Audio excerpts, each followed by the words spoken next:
د دنیا یو کار همداسې نه و چې هغې په باره کې نبي علیه السلام دومره خاندلي چې دا غاښونه یې ښکاره شوي. یو ځای کې نبي علیه الصلاة والسلام یو حدیث ذکر کړی دی او دا یې فرمایلی دي چې هغه سړی چې هغه به د ټولو نه په آخره کې د جهنم نه راوځي، هغه مسلمان چې ټولو کې آخره کې به جهنم نه راوځي او جنت ته به ځي، نو دا چې کله راوځي د جهنم نه نو الله تعالی به ورته وفرمایي چې لاړ شه جنت ته چې دی نو داخل شه.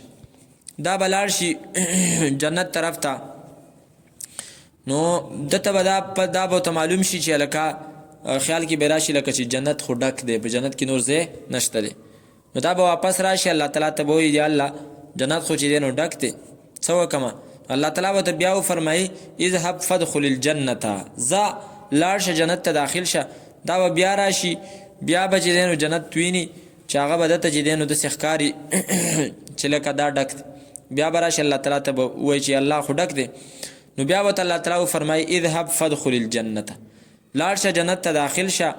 او فإن لك مثل الدنيا وعشرة امثالها، دا چې کوم جنت ته ییني ستا دپاره دومره، او دا چې څونه د دنیا ده د دې دنیا مثل چې دی نو 10 چونده جنتونه چې دی نو تا ته به میلاو شي. دنیا او د دنیا مثل 10 چونده، دا څومره د الله تعالی وسیع او فراخه چې دی نو بادشاهي ده چې صرف د معمولی جنتي چې ټولو نه آخره کې چې دی نو هغه به د جهنم نه راوځي، د هغه به دومره لوی دغی. نو وایي چې کله الله تعالی به دته دا ووایي نبي علیه صلات وسلام وفرمایل دا به الله تعالی ته وایي یا الله ته ما پسې ټوقې کې او ته خو چې دی نو بادشاهانو بادشاهي. نو نبي علیه صلات وسلام چې کله دا خبره وکړه دومره یې وخندلې چې په دې سره د نبي علیه صلات وسلام غاښونه چې دی نو هغه څه شو ښکاره شو. دلته اوس نبي علیه السلام خاندلي دي، خو دا خبره څه ده د آخرت. یو یهودي د نبي علیه صلات وسلام خوا ته رالی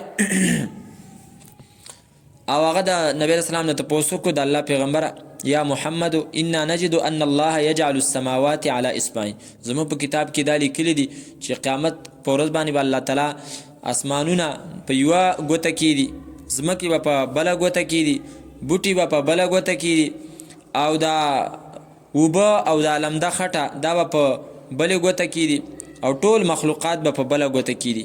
او بیا به وفرمایي انا الملکو، زه سیمه د بادشاهانو بادشاه یم. نو نبی علیه صلات وسلام دومره وخندل حتی بدت نواجزه چې د نبی علیه صلات وسلام دا د خولې سیټ ته غاښونه دام چې دی نو ښکاره شو. ولې وخندلې؟ په دې وخندل چې دا یهودي دی اگر چې ما نه مني خو زما د رب هغه صفات مني چې هغه رښتیا دي او دا به دغسې کیږي. په دې خبره نبی علیه صلات وسلام چې دی نو وخندل او بیا یې دغه آیات کریمه تلاوت کو وما قدر الله حق قدره والارض جميعا قبضته يوم القيامة والسماوات مطويات بيمينه سبحانه وتعالى عما يشركون.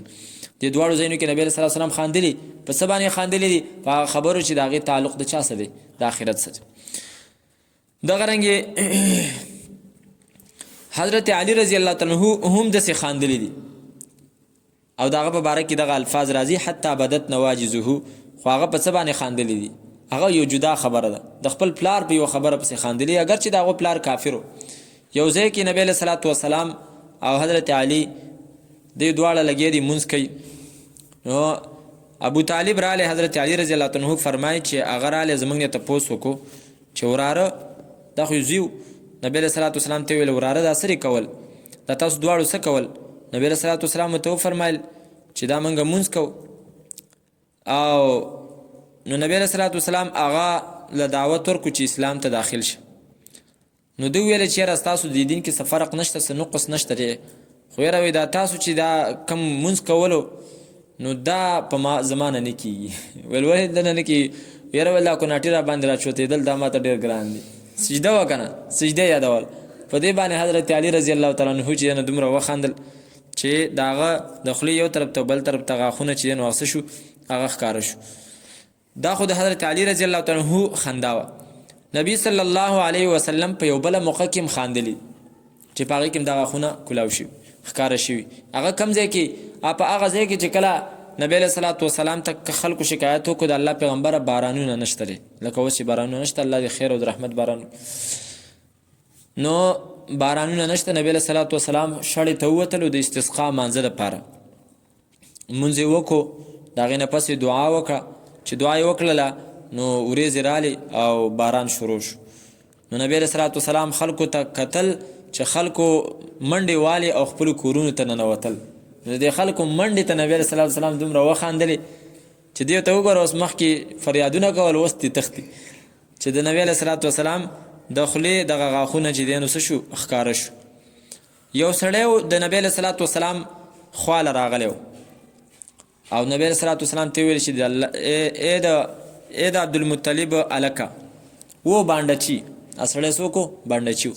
نبی علیه صلات وسلام ته ویل چې ګوره زه ستا نه چې دی نو یو څو خبرو تپوسونه کومه او ته به ماله چې دی نو صحیح صحیح جوابونه راکې.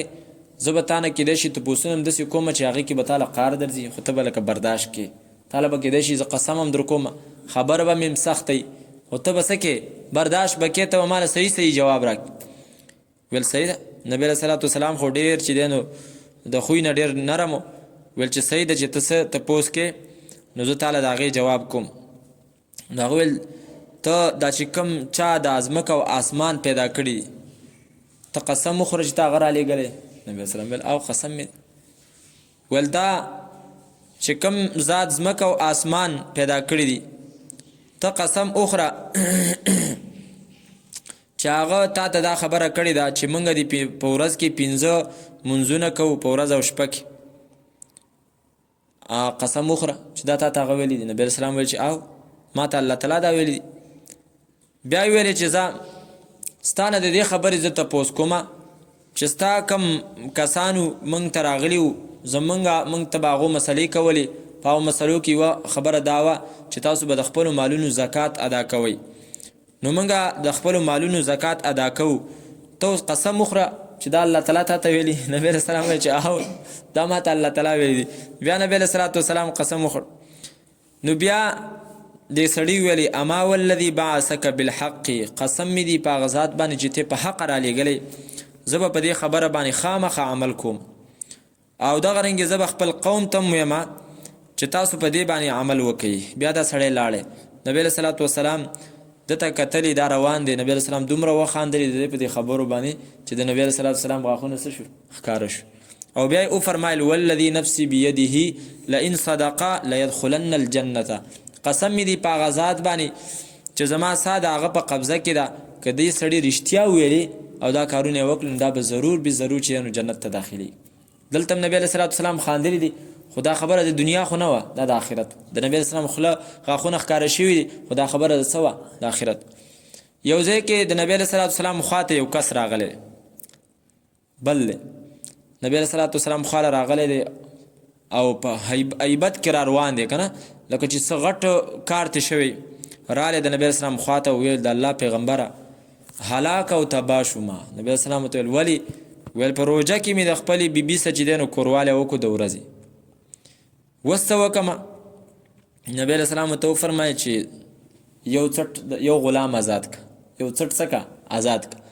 نو هغه ویل د الله پیغمبر دا یو څټ مې دی زما د سره نه بل څټ شته نه یعنی مطلب زما څه دونه پیسې نشته چې زه غلام والم څنګه آزاد کړم زما دغه یو څټ دی دغه چې دی نو آزادولی شم دا څنګه آزاد کړم دا خو هسې آزاد دی.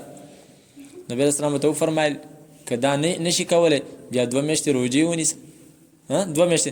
هغه ویل د الله پیغمبر یوې میاشتې رانه را باندې دومره تکلیف جوړ شو ته را باندې 2 میاشتې روژې نیسي. نو بیا ورته نبی علیه السلام ورته وفرمایه چې بیا صحیح ده بس 2 میاشتو روژې نشي نیولی. نو 60 مسکینانو له چې دی نو روټۍ ورکړه. نو هغه ویلې د الله پیغمبره دام نشم کولی. نو نبی علیه صلات وسلام ورته وفرمایه چې کښېنه. چې هغه کله کښېناستو نو یو سړي کجوري راوړې یو غټه چې کوم دی نو ښکرۍ کجوري راوړې. نبی علیه السلام هغه له ورکړي او هغه ته یې ویل چې لاړ شه مدینه کې څوک مسکین وګوره او هغه باندې چې دی نو دا کجوري تقسیم کړه. هغه ویل د الله پیغمبره د دې مدینې په دواړو طرفونو په منځ کې زما نه غټ غریب بل څوک نشته دی زه څنګه بل چاله ورکوم. نو نبی علیه صلات وسلام په دې باندې دومره وخاندي چې غاښونه یې ښکاره شو. او بیا نبی علیه السلام هغه ته وفرمایل چې زه صحیح ده بس تی ویسه. اوس دا دې خبرو باندې نبی علیه السلام خاندلی دي خو دا ټولې خبرې د آخرت خبرې دي او په دې باندې نبی علیه السلام دومره چې مسکی شوی دی. دلته اوس دې سړي چې دا کومه د ده نه کومه غلطي شوې وه نو دا او په هغې باندې دته کمې کجوري به میلاو شوې. اوس دا د ده سره خاص واقع ده ګوره دا عامه نه ده دا صرف د هغه دپاره وو او نبي علیه صلات وسلام ورته وفرمایل چې دا صرف ستا دپاره دي.